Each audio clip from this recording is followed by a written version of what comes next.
KSC, presence. This relic hunter made a seriously spooky discovery when he was digging near the Mississippi. To some, it looks like a construction site, but relic hunter Shane Mears only sees opportunity. The earth's already tilled, after all, so he can take advantage of it.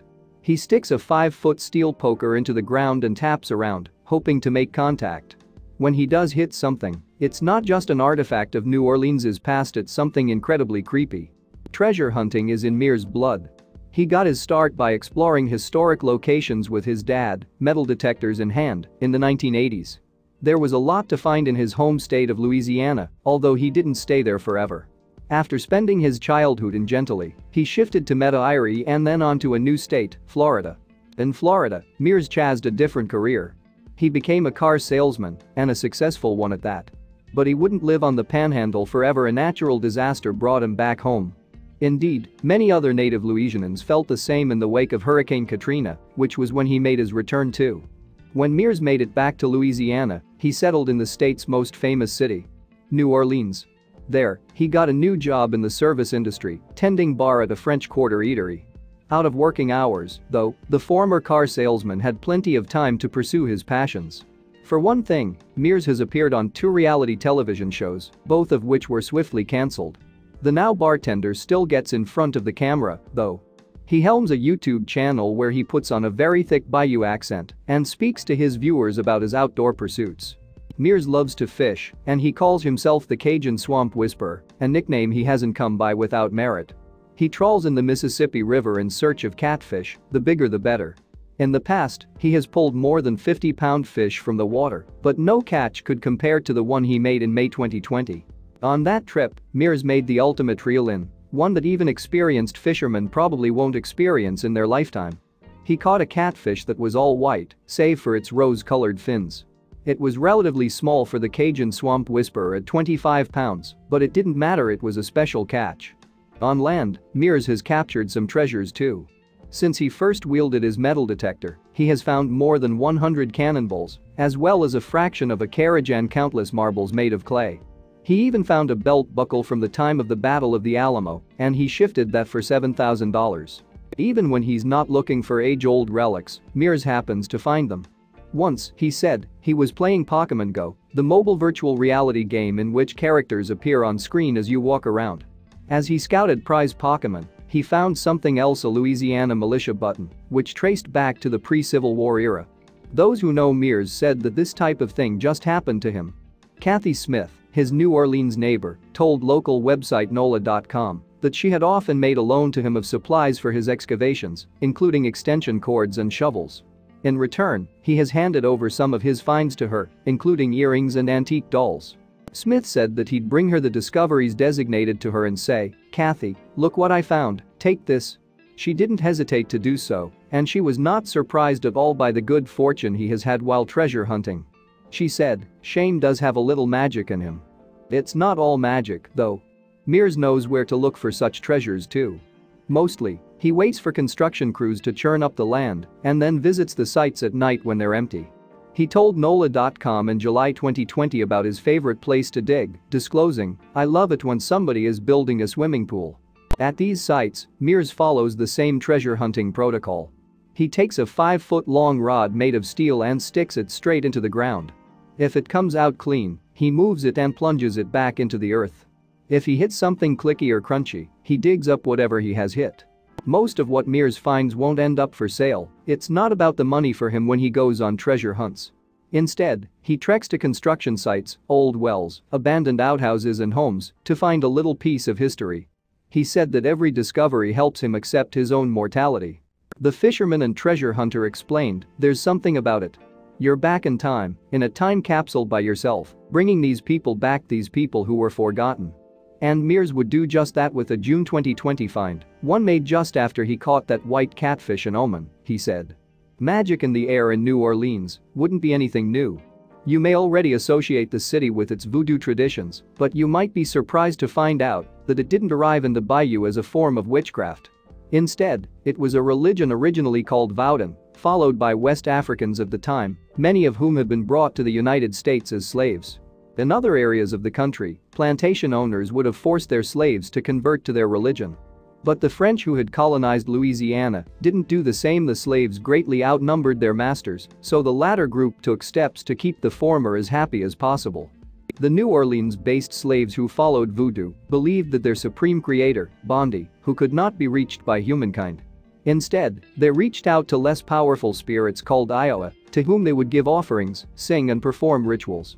Each Iowa controlled a different area of life, so they'd pray and leave gifts to the one who could help with a particular dilemma. Perhaps a voodoo follower felt unrequited love for someone.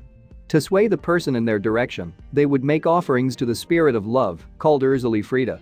And although many people associate the religion with zombies or needle-pricked voodoo dolls, that practice has nothing to do with the former slaves' belief system.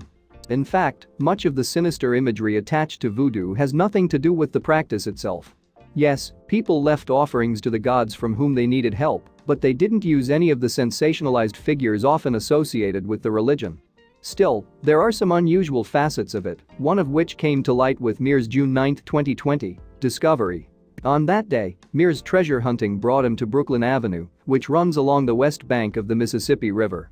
The neighborhood has long had a religious influence, and that was true long before roads and bridges crossed through it. People had long prayed to Catholic gods just as fervently as they worshipped voodoo ones. By the time Mears got to Brooklyn Avenue, though, it looked a lot different. Where he stood was once the location of a string of old houses. A construction site opened up the ground there, giving the bartender a chance to explore where the abodes used to stand. Perhaps some of the residents' treasures would appear in the upturned earth. First, Mears uncovered some animal bones, and then things started getting more interesting. He also found an old lace-up shoe like the ones women wore in the 19th century. But both of those discoveries paled in comparison to what he unearthed next. And, at first glance, it might not have seemed like much. It was a glass bottle. But the vintage-looking container, barely bigger than an airplane bottle of liquor, had something inside. First Mears noticed a liquid inside of it, and then he saw the creepier contents. He spotted a bug floating in there, and then he pinpointed a tooth that appeared to come from a human. Mears also noted strands of human hair inside of the bottle.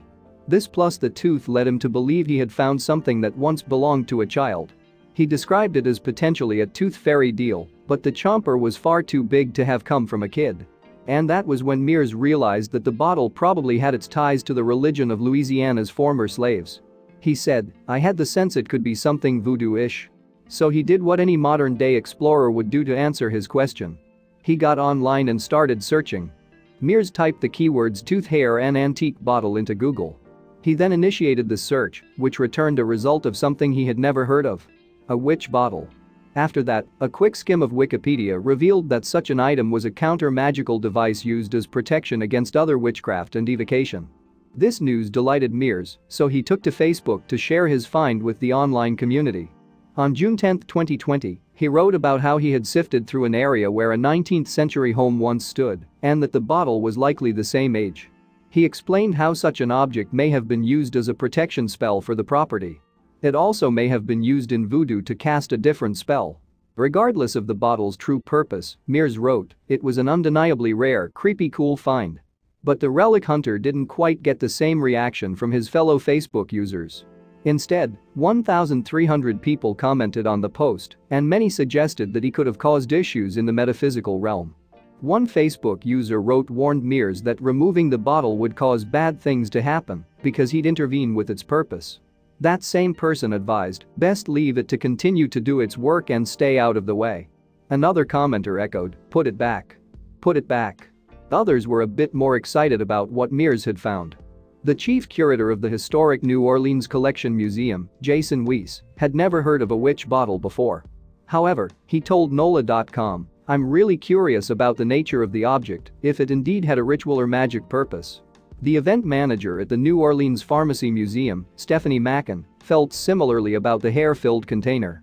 She and the rest of the museum's staff knew quite a bit about historic bottles, but none knew anything about those of the witch variety. They were all very intrigued by it because of this.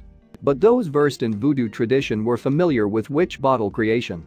Sally Ann Glassman, a practitioner of the religion, explained that people continued to make similar jars in an effort to sway fate in their favor. This was nothing new, either remember how people would make offerings to gods called Iowa? Glassman explained how people continued to make such offerings, just as the person with the 19th century witch bottle had. She said, "I've seen money jars and love jars and jars to get people to go, bad neighbors and boyfriends and to heal, all kinds of them." And Mears' friend, Smith, did a little research into witch bottles herself. She had previously written a novel about the city's voodoo culture. She referred to the container as a medicine bottle, but otherwise agreed with Glassman. It was probably filled as an offering in exchange for something the person wanted. Smith added that finding such a voodoo-related relic in New Orleans wasn't anything new. Instead, she said, people find charms in houses, under houses and in the walls. And it's not just relic hunters in the Big Easy who find them, either. These offerings have popped up in properties across the globe. In Watford, England, a team of contractors had the job of tearing down a pub's chimney. Unlike Mears, they didn't poke around in search of artifacts, yet they found one. It was a witch bottle from the 19th century, but this one was stuffed with glass shards, fish hooks, and multiple human teeth. As it turned out, the pub had once been the home of a woman named Angeline Tubbs, who emigrated to the United States as a teenager. But she was born in the building in 1761, years before she went on to become a fortune teller, an interesting tie to the witch bottle found in the place. In the case of the Watford witch bottle, the person who owned the property made clear that they'd keep the container where they'd found it. They told the BBC they would probably hide it away again for someone to find in another 100 years or so.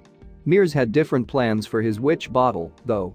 Mears hadn't fully decided what to do with the container, but he leaned toward making it a family heirloom that the world could enjoy, too.